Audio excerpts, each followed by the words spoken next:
සිට මනුෂ්‍යයන්ට මරණය ගෙනෙන පිළිකුලක් වේවා. මෙඩූසාගේ කතාව.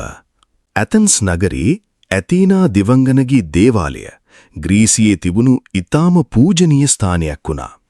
මේ දේවාලයේ හිටිය ලස්සනම පූජකවරිය තමයි මෙඩූසා. ඇගේ රන්වන් කෙස්කලඹඩුට ඕනෑම කෙනෙක් වශී වුණා. ඇගේ මේ අසම සම ලස්සන ගැන ආරංචිය මුහුදට අධිපති පොසයිඩන් දෙවියාගේ කනටත් ගියා. ඇය කොතරම් ලස්සනද? ඇය මටම අයිති විය යුතුයි. දවසක් මෙඩූසා දේවාලයේ තනියම ඉන්න වෙලාවක මුහුදෙන් ආව අමුතු සීතලක් දේවාලයේ පුරාම පැතිරුණා. ඇය පිටුපසින් මතු වුණේ වෙන කවුරුවත් නෙවෙයි, බල සම්පන්න පොසයිඩන් දෙවියා. ඔබ කවුද? මේක ඇතීනා දෙවගණගේ පූජනීය භූමිය. කිසිම දෙයකට ඇහුම්කම් නොදුන් පොසයිඩන් ඇතීනාගේ දේවාලයේ තුලදීම මෙඩූසාට හිරිහැර කළා.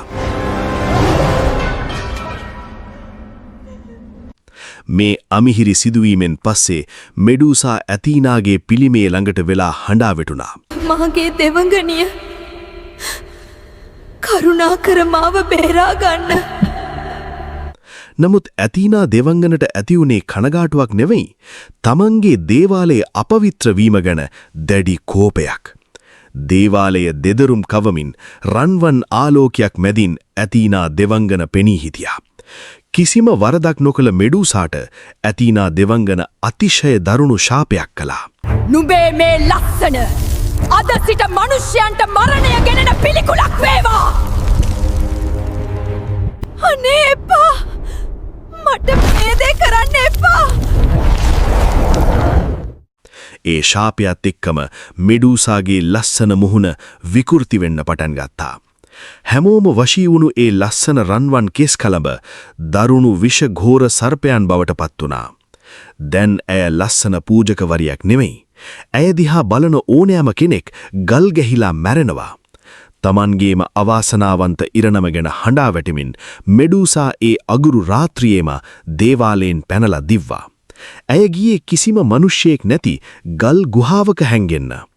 මේ තමයි ඇගේ අඳුරු කතාවේ ආරම්භය.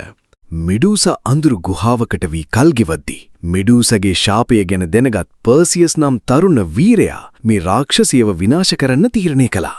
මේ අසීරු ගමනට උදව් කරන්න ඇතීනා දෙවඟන ඔහුට කිසි දෙයක් පාරදෘශ්‍ය වෙන ලෝඩක පලිහක් ලබා දුන්නා. ඇගේ ඇස් දෙස කෙලින් බලන්න එපා. මේ පලිහෙන් ඇගේ ඡායාව පමණක් බලන්න. මැජික් පියාපත් තියෙන සපත්තු දාගත්තු පර්සියස් මෙඩූසා හැංගිලා ඉන්න අඳුරු දූපත හොයාගෙන පියාඹල ගියා. අවසානයේ ඔහු ඒ භයානක ගල් ගුහාවට ආවා. මුළු පලාතම මල මිනී වගේ නිශ්ශබ්දයි. මේක තමයි තැන. ඇය මේ අඳුර ඇතුලේ ඉන්නවා. ගුහාව ඇතුලේ තිබුණේ ගල් වෙලා ගිය රණශූරයන්ගේ ප්‍රතිමා. ඒ හැමෝගෙම මූණවල තිබුණේ මරණයේ බිය. එකපාරටම අඳුර මැදින් නයි පෙන ගොඩක් එක්ක භයානක සද්දයක් ඇහුණා.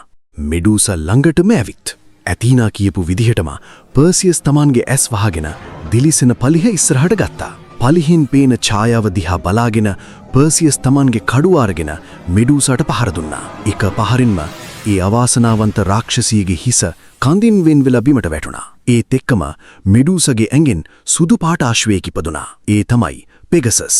ලෝකයක් බය කරපු මෙඩූසාගේ කතාව එහෙම ඉවර වෙද්දී ශාපය අවසන්. ඇතීනා දෙවඟනට ස්තුති වේවා. පර්සියස් ආපහු තමන්ගේ රටට යන්න පිටත් වුණා. අදටත් මෙඩූසා කියන්නේ ලස්සන නිසාම විනාශ වුණු අසාධාරණයට ලක්වුණු අවාසනාවන්ත චරිතයක්. මේ අසාධාරණ ඉරණම නිසා ඇගේ කතාව ග්‍රීක පුරාවෘත්තවල සදාකාලිකවම ලියවිලා තියෙනවා. ඒ වගේම පර්සියස්ගේ මේ වීර ක්‍රියාව නිසා ඔහු ලෝකේම ආදරේ දිනාගත් ශ්‍රේෂ්ඨ වීරයෙක් වුණා. මම ස්ටෝරි පුංචා. තවත් මේ වගේම ලස්සන ත්‍රාසජනක නිර්මාණයකින් අපි ආයෙමත් හමු වෙමු.